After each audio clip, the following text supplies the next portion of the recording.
At this point, I'd like to introduce our speaker tonight, Dr. Duncan P. McKinnon. He is the director of the Jamie C. Brandon Center for Archaeological Research and an associate professor of anthropology at the University of Central Arkansas.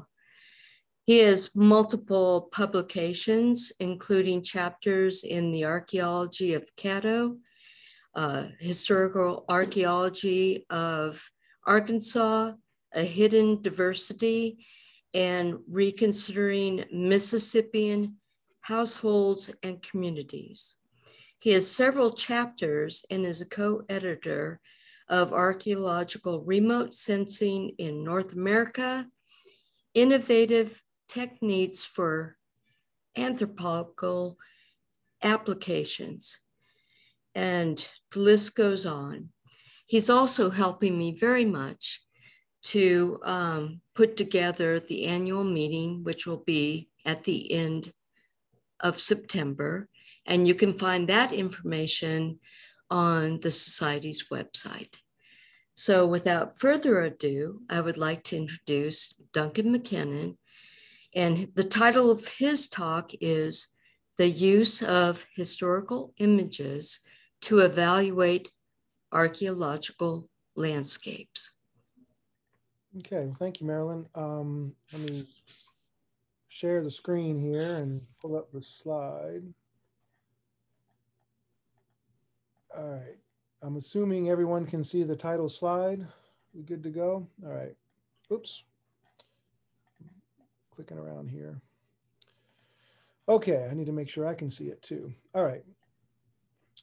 So it's good to see some familiar faces and some new faces, certainly. I'm always glad to give talks to society meetings. I've given talks to chapters before in person. This is a new way of doing it, which is great. I've been doing it for a year, this format at least. So here we go. So this is going to be, as Marilyn mentioned, we're going to talk about the use of historical images to evaluate archaeological landscapes. So it's going to be kind of a picture show, if you will, and looking at how the use of historical images can be used to inform on interpretations of landscape and landscape change at different scales. Oops. So to begin, I thought it would be fruitful and worthwhile to consider a couple terms to provide some context to this talk. And the first is the term historical, and more specifically as it relates to historical archaeology or archaeology more generally. The Society for Historic Archaeology, or sorry, the Society for Historical Archaeology defines historical archaeology as the study of the material remains of past societies that also left behind some other form of historical evidence. So then, what defines past society? One way we can evaluate this is through a comparison of changes in form and application of different types of technology. Certainly societies in the distant past invented, produced, utilized different forms of technologies, things like technologies associated with processing raw materials and weaving those into textiles, technologies associated with tending to land and animal resources, things like stone tool technology. These societies also use technologies associated with image making. So ceramic production and the images and the designs that contain meaning that were applied to those ceramics, or forms of non-portable art. And of course, many of you are aware that Arkansas contains numerous examples of image making in the form of rock art. So these and many other forms of technology define past society. So broadly then, the term historical, we might say, simply refers to something that is of the past and not of the present. And in that light, these material remains are certainly historical in nature. and images on ceramics and on the walls and ceilings of rock art. Thus, they're documentary forms of evidence of past societies, but they're not considered historical evidence per this definition by the Society for Historical Archaeology. This is because largely the shapes and the patterns are often not accompanied with written descriptions of their meanings.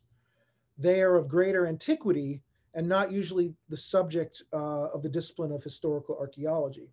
So then that leads to this next term. What is historical evidence?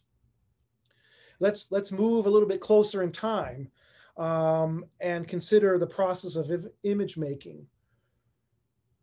Is a picture taken 70 years ago considered historical evidence of a past society? It certainly is if we frame this around technology. As I've got shown here on the slide, this image of local diggers at the Bowman site, and I'll talk more about Bowman here in a little bit, in 1949, setting up their large and cumbersome tripod camera, not digital, by the way, okay? But can 20, 10, 5, even last year, images taken during those times, can they be considered historical evidence of a past society? And of course, we can look to social media and we can say, well, like Facebook Memories considers images from previous years documentary evidence of the past, and or we can look at the hashtag Throwback Thursday and those kinds of things. And so I want to kind of pose a question to ponder as we work through these images, and I'll revisit it at the end of this talk, is that if we share these images through the technologies that we have today from the past, do they again become part of the present and then are embodied with new meanings, right? As they're kind of reinvented and reintroduced in a continuous way. So we'll think about that as we work through this. But so we can say, though, that past societies can be evaluated based on a change in the form and application of types of technology, such as how images are created and how images are shared. So all of this to say that what I refer to as historical images need not be of deep antiquity and can be used to evaluate archaeological landscapes. And these images thus are a form of historical evidence acquired by a past society. And of course, that society, as I alluded to, could be 10, 20, 30 years ago. And when we consider all forms of historical evidence in these forms of image making and so forth, there's multiple layers at play here. First is the individual who made the image and the time period in which it was made, okay? So this is historical evidence of image making that represents one particular society, okay? So is it these guys here taking a photograph of something? Or is it individuals creating rock art that's depicting something of that time, okay? Second is the subject matter. In archaeological images, this is often documenting a second and earlier past society. So it's multi-layered in terms of its temporal sequence. And these layers document archaeological landscapes and the former lived landscapes that span thus and connect these historical evidence over time, over centuries, okay? So technically speaking, a photograph is made by the chemical process of the transformation of silver halide grains by light onto a roll of film, okay? An image is a graphic made by a non-photographic process, such as the collection of pixels produced by some sort of computer sensor, okay? So a photograph can be made into an image, okay? An image can't be made into a photograph. So a photograph can be made into an image by using a scanning sensor to create a pattern of digital pixels, okay? And when this is done, these former photographs, now referred to as images, allow for manipulation. You can scale them, you can zoom in, you can do all kinds of different color manipulations to tease out information, right? And importantly, they can be shared and integrated with other images. Maybe those are images that have been scanned, former photographs that have been scanned of aerial imagery, that, or maybe they're more contemporaneous photographs, more recent photographs and images, okay? So for archaeological purposes, there's essentially 3 scales. The first is aerial imagery. Of course, this is taken from above the landscape, either with the camera mounted in a vertical position, so taken directly down on the landscape, or oblique, taken forward at some angle. A second is what I refer to as terrestrial images. These are taken from the ground surface, either looking across the landscape in a plan view, okay, or maybe from looking outward from the top of a landform down into a valley or something like that. So also oblique as well. And the third is the use of imagery to document material objects, often taken when these objects were first inventoried 50, 60, 70 or so years ago, okay? Now in this talk, I'm gonna, and in the interest of time, I'm just gonna focus on aerial imagery and terrestrial images, but I just want to take a second here and provide a little anecdotal kind of example of the use of historical artifact documentation. Several years ago, I was invited by Jamie Brandon, who was the station archaeologist at SAU in Magnolia at the time. He invited me to come down and to present a paper on Caddo ceramics and a specific design motif or design element on certain Caddo ceramics to the Caddo Hidachu chapter, which is now the Red River chapter. So I drove all the way down there. I might have been living in Fayetteville at the time. So I drove all the way down there. I think I was.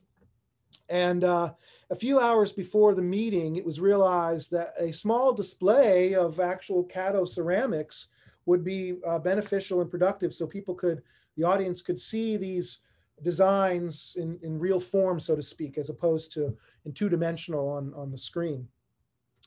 So we only had about an hour before the talk was going to start. So we rummaged through all these boxes, opening, trying to, just randomly trying to find something that we could use. We weren't successful. So we just chalked it up to, okay, well, we'll scrap that idea and move on. Okay. We're looking for this design that I referred to as a rayed circle design. Okay. But as we were walking out the door to go to the meeting, Dr. Brandon recognized a small Hempstead engraved bottle that was sitting on a table with a bunch of other bottles. It was kind of mixed in there. And they were only there because art students, SAU art students, had come earlier in the day, and Dr. Brandon was giving a lecture on art and ceramics to these students. So the bottle is pictured there on the left, okay? Color image on the left, the physical bottle that we used. It had been accessioned, the only notes on it, it had been accessioned in 1995. So we go grab the bottle, we go to the lecture hall. And a few slides into my presentation, I show some images on the screen to show the variation in design of this rayed circle. And these were historical images taken in the 60s and 70s and 80s and so forth, and had been recently scanned and digitized. So included with these images was this one on the right-hand side. Okay, can you all see my mouse moving, my cursor? Okay, good. It's a small Hempstead engraved bottle. Okay, it had been the notes on it. Anybody at the survey knows the orange cards, and they have the notes scribbled on them. And so the notes on the card said that it had been photographed in 1971 and recorded at that time as having been collected and documented from a known site in Columbia County. Okay. So the slide comes up, the image comes up, and all of a sudden we realized, as well as audience members, that there was a similarity in size between the two. There was a similarity in the rayed circle design, okay? But they also contained a distinct arrangement of these fire clouds, these dark spots, which is associated with the firing process, these fire clouds, okay? So they're random. And so the randomness and the similarity between these two enabled us to determine that the bottle that we had gathered when we walked out the door, an unprovenious bottle, was the same bottle that was pictured on the slide. Okay. So we have an historical artifact image from 1971 from a private collection where site information was known. At some point, who knows what happened? Maybe it changed collector hands or something like that, but the provenience was lost. The vessel was then donated to SAU Research Station in somewhere in the early 90s. It was accessioned in 1995 with no provenience.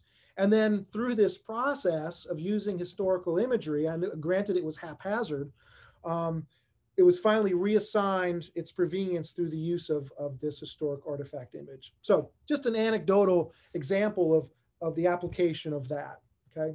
All right, so we're gonna move on to aerial and terrestrial images, and I'm gonna do this by presenting three case studies, or case sites, okay? The first is the Bowman site. It's located along the Red River in the southwest corner of the state. You can see the red dot there. It is it has been documented as a large multi-mound site with at least 8 mounds, perhaps more, that dates to, it needs a lot more work, but it presumably dates its early to middle Caddo, beginning, somewhere AD 1000 or so. Okay, but in the 1940s and 1960s, there was a lot of digging by local amateurs at the site. And during those activities, photographs were taken of many of the landscape features, including the mounds, as well as numerous sketches and maps. Some are better than others, okay, but they're there, okay.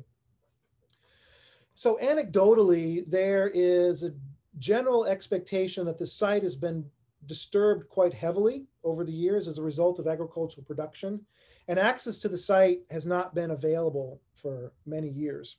So when I began pulling together information, I had two primary questions that I hoped historical imagery could address. So broadly, I wanted to understand the integrity of the site over time. So essentially, what kinds or what types of historical land use are evident at the site, and how might they have impacted these mounds, these 8 or more mounds? Have the mounds been plowed down? And if so, where were they formerly located? So we can understand the distribution and arrangement of the site, okay? Additionally, I was interested in understanding if there were any evidence of tenant farming occupations, which is quite common along these Red River sites. And so obviously, if there was tenant farming occupation of the site, that would have added an additional archaeological layer, if you will, to this landscape usage that I was interested in understanding. Okay, so the first documented digging is with a gentleman by the name of Pete Muir. His work at the site dates to the late 1940s and early 1950s. He and others were active collectors. He was based out of Texarkana, and he and others, as I said, dug at numerous sites throughout the Red River region. And, he often kept fairly good records and diagrams and inventories. I mean, all relative to how we would look at them today, of course. They're fairly esoteric in the inventories, and sometimes they're very difficult to understand. But nonetheless, all things considered, he took pretty good notes and records and diagrams and so forth. For example, he commissioned a map of the site in 1950 that's pictured here that I digitized. It documents the location of the mounds at the time. So you can see that here's a mound with the central mound group. We've got some wooded areas around to the outside, some mounds kind of on the periphery. And then he also documented these large, what he refers to as cemetery areas, and he kind of generally calls them by some general pottery names and so forth. But these are areas that he dug as well. Later in the 1960s, additional local Texas-based collectors received permission to dig at the site, more specifically to dig these two mounds, Mound 1 and Mound 2. And from these efforts, they sketched profile maps of their excavations. They took a lot of photos and sketched a lot of the stuff that they dug. So I'm working through all those and digitizing those to get a better understanding of the chronology of the site and the chronology of the mound building and so forth. But a valuable resource that is available is a series of photographs that were taken between over the course of about 25 years, between 1949 and 1974. And I'm going to kind of look at the photographs on the bookends of those, 1949 and 1974, just in the interest of time. So in 1949, Muir took these landscape photos. He recorded the orientation of the view of each photo at several different positions that I've lettered, okay? And so the first one I call position A. Mound 1, as labeled there, is viewed looking south from the center of the mound group. And in the photograph, you can see a tenant building, a tenant, presumably the household, farmstead on top of the mound, okay? There's some outbuildings down here on the bottom, okay? And then you can see a fence line that's running along the mound here towards mound 2. And I've sketched that in here with this dotted line. That's that fence line there, okay? He then, from the same position, seemingly rotated the tripod 180 degrees and took a photograph of mound 4 looking to the north. And the mound is covered in trees, okay? Cattle can be seen on the east and the west behind the mound, and it's a little hard to see, but there's another fence line that's running back there in the distance, okay? And that's this one here that I've marked on the north side. He also took 2 photos from what I call position B. So he's taking a picture of mound 2 looking south from within the central mound group because there's no fences in the foreground. Mound 2 has this rounded profile. It's real low. There's no trees on it. And then mound 1 is visible off to the side. We know it's mound 1 because it has evidence of the tenant building on top of it, okay? There's a field fence that runs behind these mounds, and you can see all the cows clustered behind that field fence. It kind of runs right along here behind this mound and off to the other side, okay? And seemingly from the same position, he rotates his tripod to the south east towards mound 3, this one up here. And so we have, some up close shots of some cows and mound 3, this low relief and this cluster of trees behind it. And in his notes, he says behind the cluster of trees it says quote, borrow pit in trees behind mound. Well, that's this large borrow pit that was drawn in the 1950 map, okay? So he took a photograph from position C looking south. It's taken north of the field fence because you can see this fence running all the way along and the cows on the other side of it. And you can see mounds 3, 2, 1, and 4 running across, okay? And then he moved over inside the fenced-in area and took a photograph of mound 4 from the other side looking south. There's no fence visible in the foreground, so the assumption is he's, again, within that fenced-in area. Now, position E is a little more difficult to ascertain, or at least this particular photo, but I presume that he is outside the area here. It is a south view, and you can, there's no evidence of fences and so forth, and it's just this one shot, and it shows cotton furrows, okay? So agricultural plowing, which is different than what we're seeing in the other areas with the pasture for the cows. A low rise is visible, perhaps mound 7, which is this mound here, or maybe one of these 2 mounds here. But he does take a picture, a photograph, his attempt at creating a panoramic picture, looking eastward across.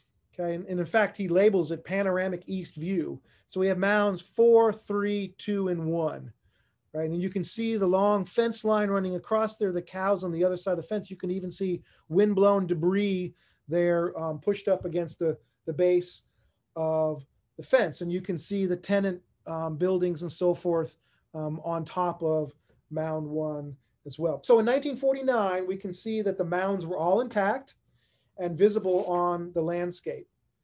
The central area of the mounds was fenced in with grazing cattle within it, and some area to the south outside of that central area was used for cotton agriculture. So the other end, the other bookend, 1974, Frank Schambach, who was the station archaeologist in Magnolia at the time, he visited the site. He took photographs of what he described as the last 3 surviving mounds. This is in his daily logs.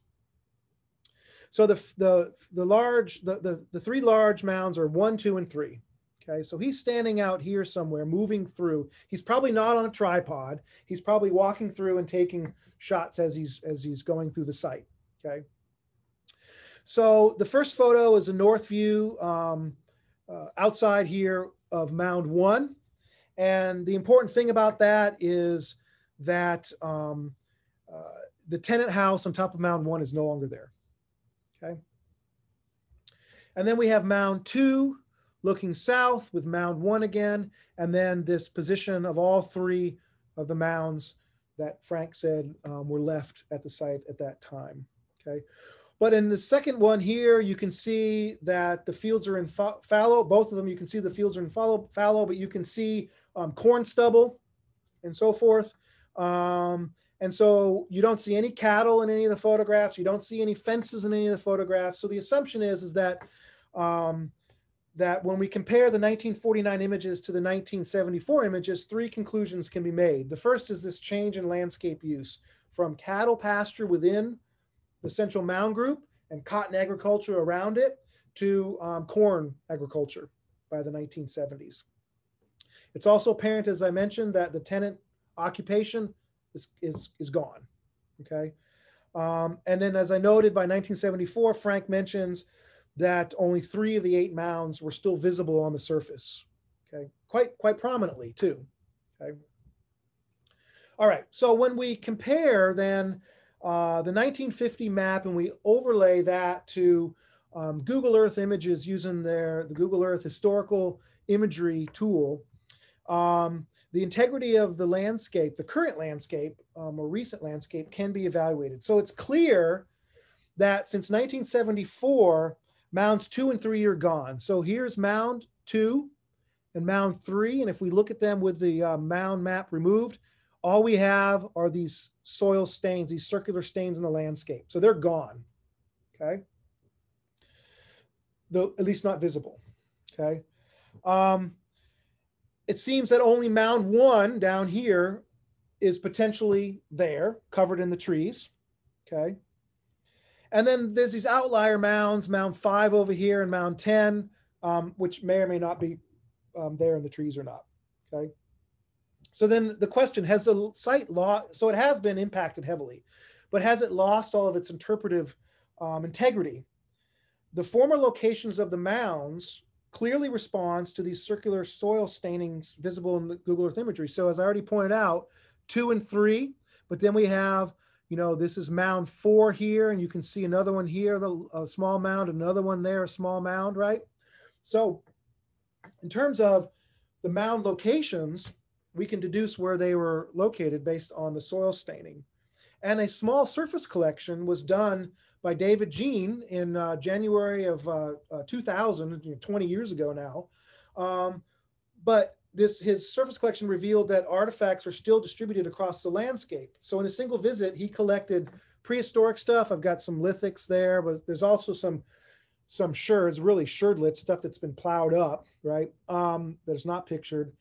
And a bunch of historic artifacts. So some glass and some ceramics and some iron bits and pieces, this cool little button here that he found, okay? So it's clear that there is some landscape integrity with possible sub-mound surface features and artifact concentrations.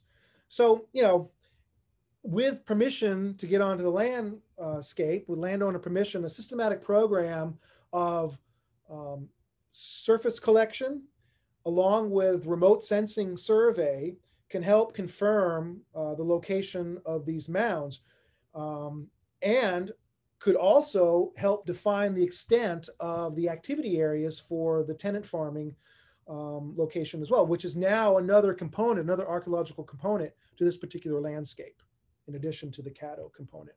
Okay. So this leads me to the next case study, in where I used historical imagery, historical landscape imagery, to help guide interpretations where I was able to collect remote sensing data. Okay. And that's another Red River site called Battle Mound. Okay. It's a single mound site, or at least that's how it's recorded. A single mound site. The most prominent feature is a large multi-platform mound sitting out in the middle of a field. Okay. The first documented digging on the site is in 1911 with Clarence B. Moore, C.B. Moore. Okay. And he mentioned the presence of 4 low humps and rises that, quote, long cultivation evidently had considerably spread. Okay. So 2 primary questions drove the use of historical imagery at Battle with, again, regard to interpreting the remote sensing data. First, were these humps and rises described by Moore, were they former mounds? And if so, where might they have been located? Okay.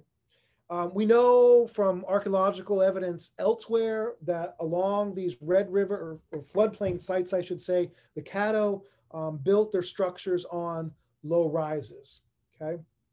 So presumably there might be a correlation with structures and topography, or what remained of topography, these low humps and rises. And then related to that, are there other landscape features that Moore didn't document that might be related to the construction of these mounds or just Caddo in general?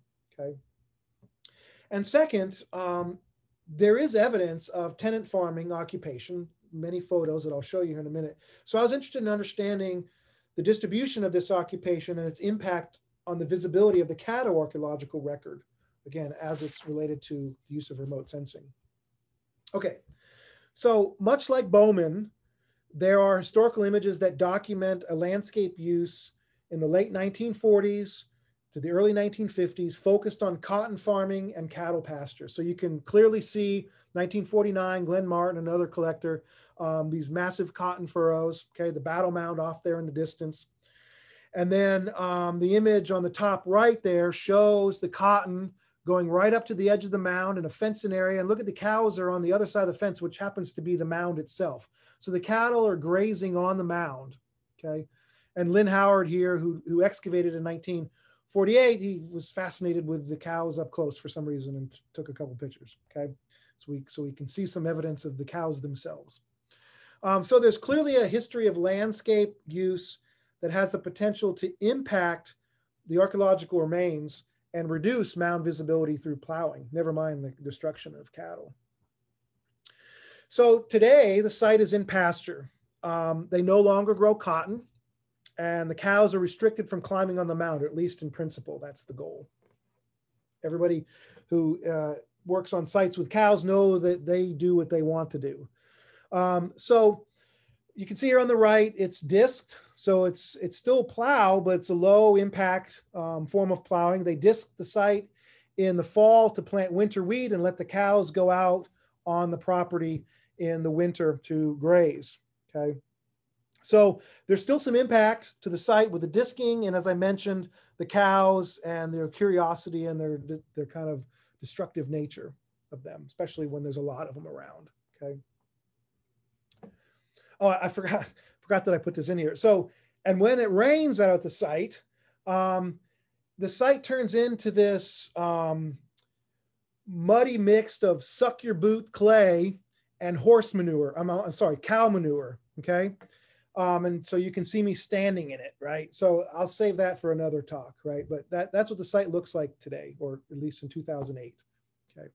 So In 1980, as part of the Cedar Grove excavations, oblique aerial imagery was taken at Battle. So they're taking imagery of Cedar Grove, and they did this big fly around to Battle and stuck the camera out the window and snapped a bunch of photos, okay? But in these images, we can see the large tree-covered mound, okay? I'm out in the middle of the field, and evidence of a large borrow pit to the north. The cows are not visible, but there are these linear spaced, equally spaced lines running along the site, okay? That is perhaps corn agriculture. And even today, not necessarily at Battle Mound, but the neighboring fields, corn is planted. So it's probably related to corn agriculture at that time in 1980. But there's lots of examples of soil staining that correspond to historical activity. So we have this old road that I've labeled that goes out. There was a corral out here at the end of the mound for the horses. I keep saying horses, for the cows, okay? But it was hoped that some of these circular features might correspond to Caddo landscape. So a large-scale remote sensing survey was undertaken along with targeted areas of some potential features. One of those areas was located east of the mound and surveyed using magnetic gradiometry as well as ground-penetrating radar. And so here's the results of the mag on the left and the radar on the right. And I've got some pictures here of how this is collected in the field. And I purposely chose this picture on the right here. That's not me collecting, that's a fellow student at the time, part of Dr. Kavami's class. But this red van, old timers at the survey may remember this van. I remember driving this van in the summer, had to turn the heat on full blast so it wouldn't overheat. Hopefully it's not being used anymore.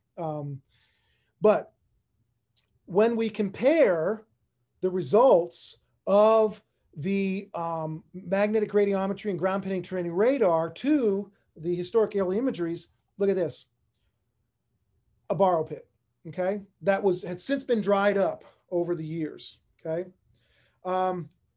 So where it was originally assumed that there was only 2 borrow pits, this large one out here to the north and another one that's covered in the trees, but it's visible. Remote sensing survey and the use of historical imagery documented a third undocumented borrow pit. So borrow pits are the result of taking earth from this area and using it to construct mounds. So if the borrow pits are where earth was removed to build mounds, why is this borrow pit located so far away from the big mound?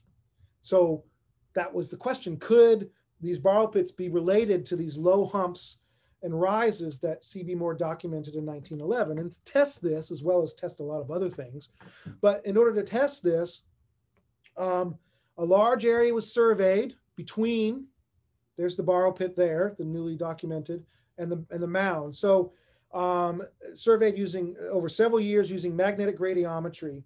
And the results reveal 2 locations that contain evidence of the former remains of Caddo circular structures. So we have this one area here that's located a few meters east of the mound. So we have 4 structures, 1, 2, 3, and 4, okay? And then we have another area over here, a little further, but closer to this borrow pit, where there's at least 2 circular structures that were documented, okay? So as I said, the Caddo were known for constructing structures, circular structures on top of summits of low mounds. And these 2 areas are interpreted as 2 of the 4 low rises described by Moore in 1911. And today, the locations are hardly recognizable. The topography is hardly recognizable. One has to get the vantage point of literally laying down on the ground in that clay manure mix and looking at that angle only a couple centimeters off the ground to see them, okay? Reduced by years of agricultural applications, hundreds of years over the landscape, beginning as early as C.B. Moore making his note of cultivation had long spread. So the use of historical imagery has guided remote sensing survey locations, which identified some of these caddo features. So the second question was related to the tenant farming occupation and its impact on the visibility of the remote sensing data. So we have these photographs from 1948, show the presence of numerous buildings, fences, outbuildings, and they're all related to a gentleman by the name of Richard Marshall. He was an African-American tenant farmer. We know his name because when Lynn Howard excavated there in 1948, all of his labor was from the African-American tenant farmers there and the surrounding area. And he noted this in his logbook. And so he recorded that Richard Marshall lived on that property. So we have his name, which is kind of cool. So, we've got these great photos. Now, the use of magnetic gradiometry is highly sensitive to metal debris. And in this area, because it's historic occupation, their metal sensitivity was quite high. And all this speckling that you see here, that's all metal debris, okay? And it dissipates, it goes away as you move further out from the mound, and you can see kind of some patterning and some linear lines and so forth, right? So the subsurface is littered with metallic debris. And, you know, remote sensing is like a Rorschach test. You got to stare at it, move it, and look for these patterns. But once you work through all that, you can then, in this instance, look at these patterns, compare them to the historic imagery, and to interpret the extent and the distribution of this occupation. And there was surface collection that was done there as well. In the 1970s and the 1990s, David Kelly, David Jean, John Miller, they all did surface collection out at the site, systematic surface collection. So we know where the areas in which these artifacts were collected. And so we've got some cool things like there's a doorknob here, there's a buckle, there's a mouth harp, a little pipe stem, some personal items, some additional personal items such as a comb and a little button here, a bunch of different types of glassware and bottles and ceramics and things like that, okay?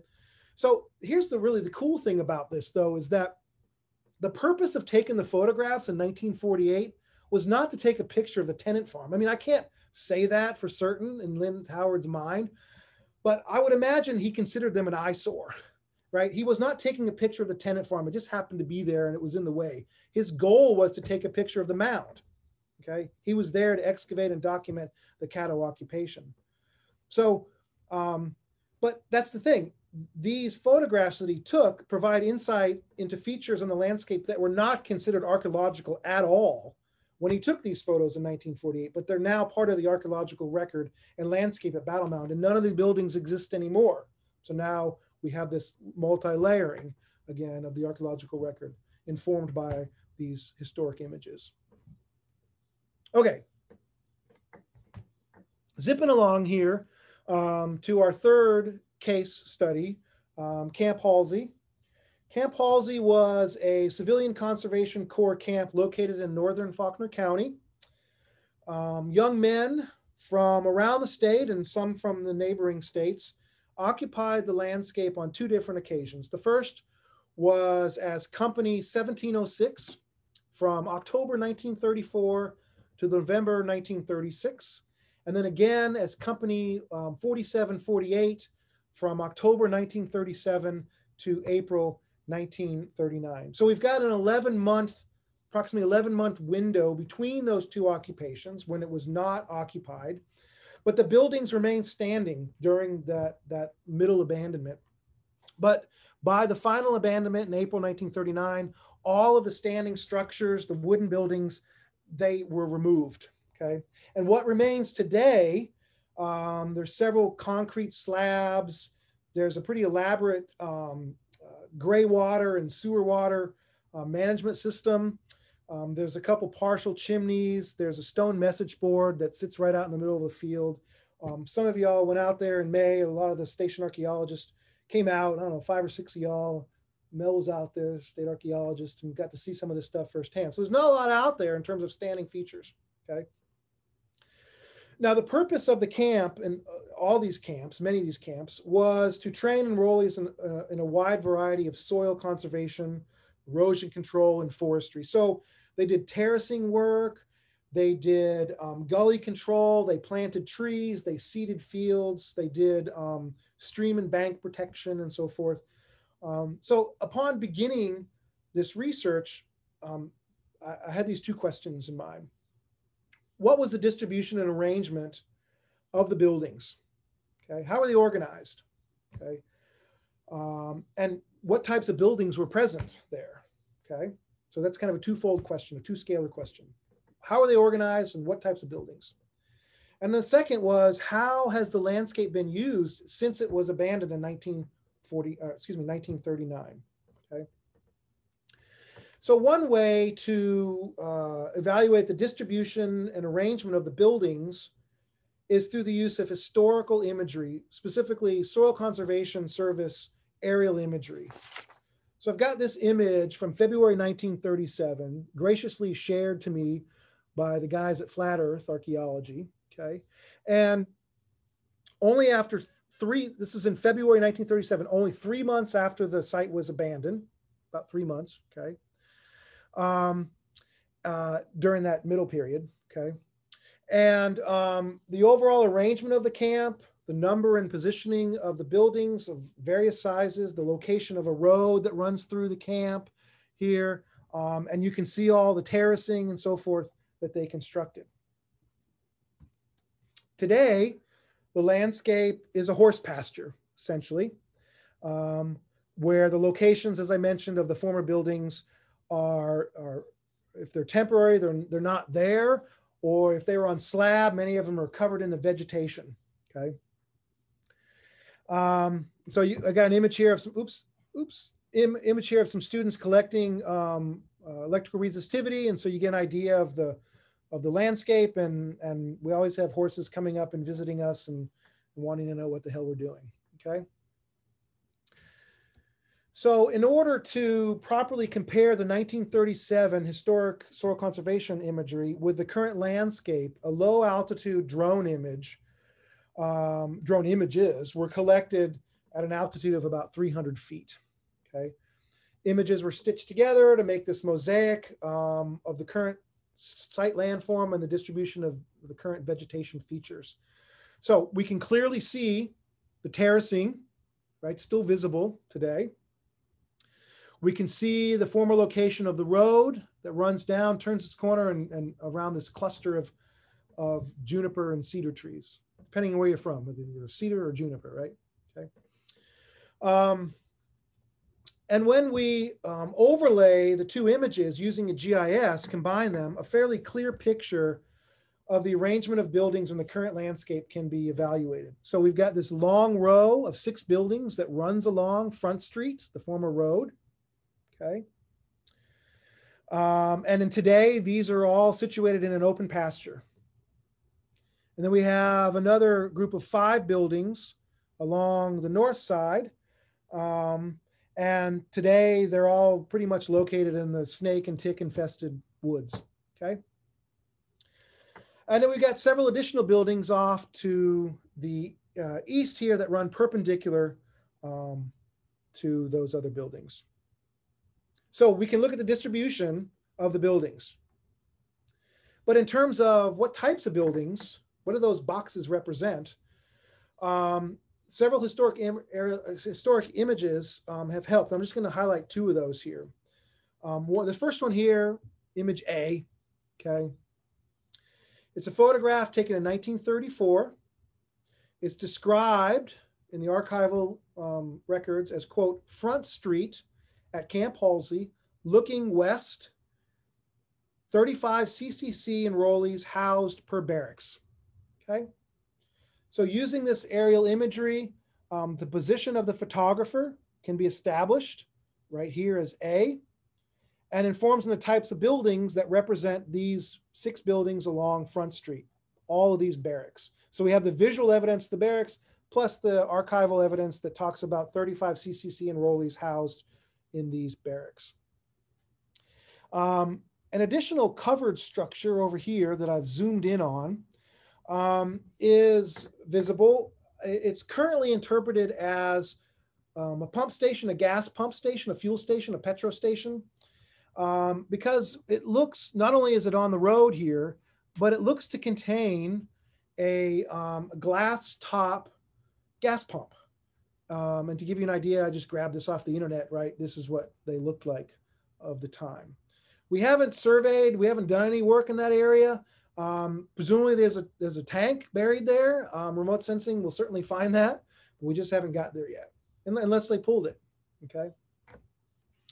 Now to test this, test the location of the barracks, UCA student Jake Madel in 2019, he tested this. He presented his research at the society meeting in Hot Springs in 2019. Maybe some of you might remember that. He dug 35 shovel tests and found nails and glass that correspond to the location of the barracks, as well as concentrations of shale. And we know from the camp descriptions that shale was used to create walking pathways throughout the camp. So we've got shale concentrations, or maybe pathways were cutting through between the barracks. And these are some of the artifacts that he collected.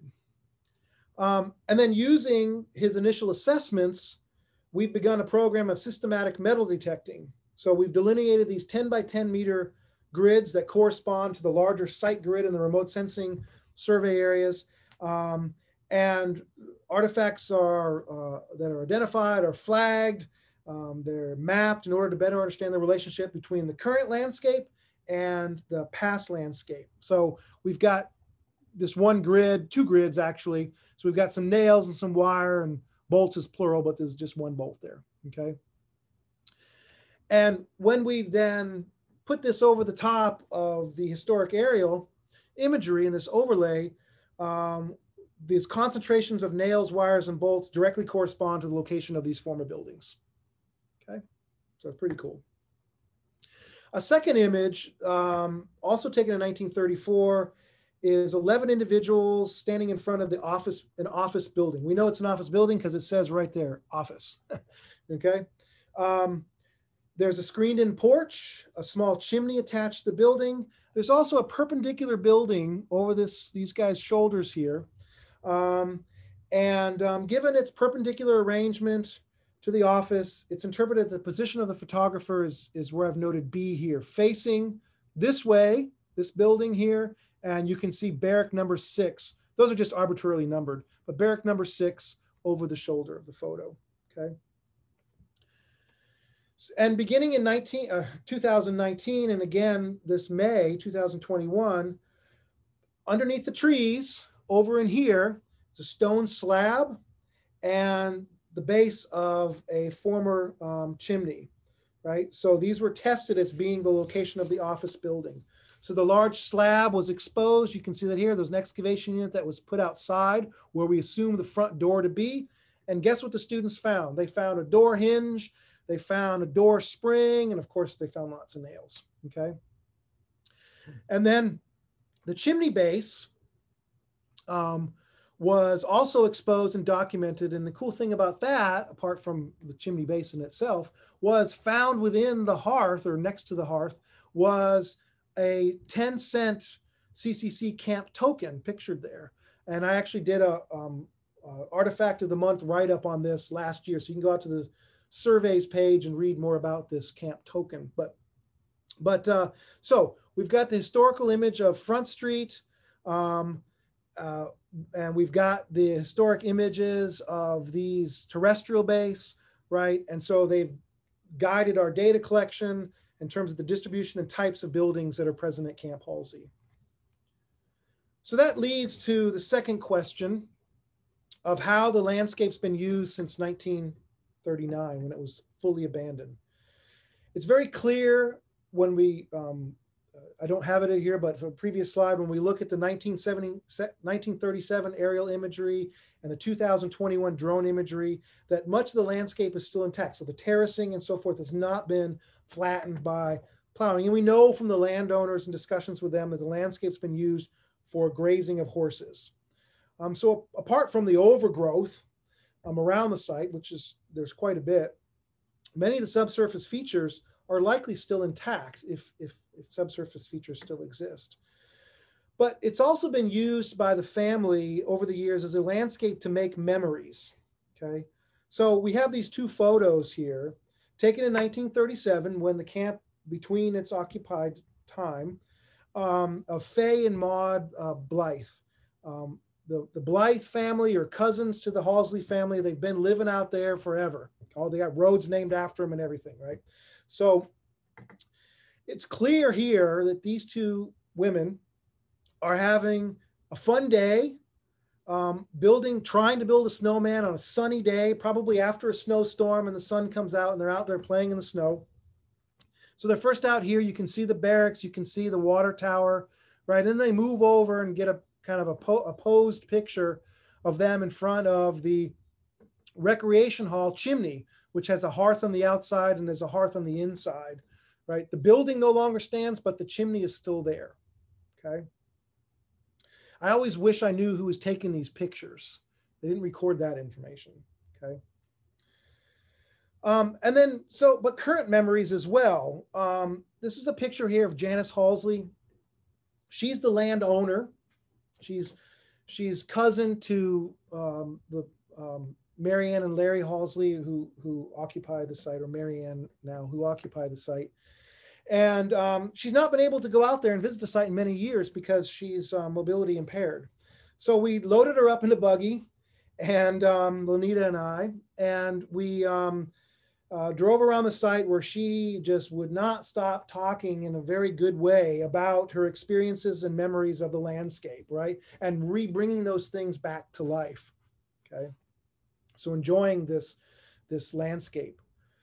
So another way that we can look at the landscape and how it's being used since abandonment is a landscape of pedagogy. And I've already alluded to this, this field school that goes on there. So beginning in 2018, with a little hiatus there for a little COVID hiatus in 2020. But we've had 3 field seasons out there in partnership with the Faulkner County Museum and full support of the Halsey family. We've had great groups of students, and the students have learned so much more about the site than I've had time to kind of present here. But I want to close by coming full circle to the idea that I alluded to in the beginning of the presentation. If we share and use images from the past as part of current research, do they again become active? Do they become part of the present and imbued with these new meanings? And I would argue certainly that is the case, right? We have this great picture here of Fay and Maud Blythe posing in front of the recreation hall chimney, right? And then we have students from this last May, Aislinn and Ashley. They had cleared the base of the chimney here and documented the kind of the pedestal out in front of it, and documented the inside of the exterior hearth. And they were having a blast with the picture on their phone, trying to pose perfectly and recreate this particular image, right? So we have the use of historical imagery. It's allowed the archaeology students to make these tangible and visible connections to the past, and to reintroduce these images into the present, where of course now they contain these new meanings and new experiences that are all linked together based on a particular landscape. Okay, so that's what I got. Okay, I'm going to stop talking there because I need a drink of water. Okay. Thank you very much, Duncan. Yeah. I'm open to any questions. I know we're right at the marker on time, but I got nowhere to go. It's okay. I don't know how to stop your. Oh, I'll do that. Okay, thank you. That way we could see each other. But Duncan, you're great. I've always loved every talk you've ever given, and I look forward to your talk at the annual meeting. But yes, let's open up everything to everybody for questions. Drum roll, please. I have a question. Does anybody remember driving in that old red van? Yes. Yes, I do. But luckily it is gone, long gone. Okay, good. Yeah. I mean, it was great for me as a graduate student to have the opportunity to use a vehicle and drive 5 hours, but boy, I never knew if I was going to make it. I know. Was it a partner of that old red truck that I tried to drive as a grad student, but the wires had been chewed out of by squirrels? Maybe, yeah. I don't remember. Could be.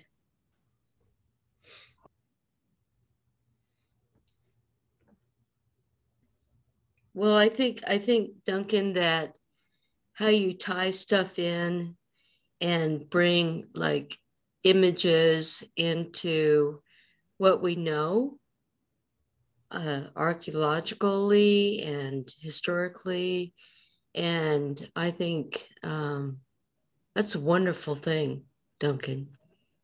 Yeah, I mean, I really enjoy the blending of using archival information. I mean, I'm not a historic archaeologist by trade. I mean, I'm a cattle archaeologist, but now with this field school, I'm delving into that, and I'm really enjoying it, you know, and what that has to offer. And some of the things, part of Camp Halsey, I'm going through a bunch of old newsletters and so forth. And you read these newsletters and it's just kind of like, it's making that space more active at a personal level, and which is kind of fun, some of the stuff. And you really get an idea of how different 1930s were to today. I mean, that's obviously the case, but when you read it in terms of people's annotations and even some of the humors and the jokes that they put in these news letters and so forth, you're just kind of like, wow, that's not really appropriate, you know, those kinds of things, right? But it's just it's another past society, so it's cool. Right. So I want to say that Ginger Parker said, that was fabulous. Thank you so much for a great presentation. You're very welcome. Yeah. Any questions?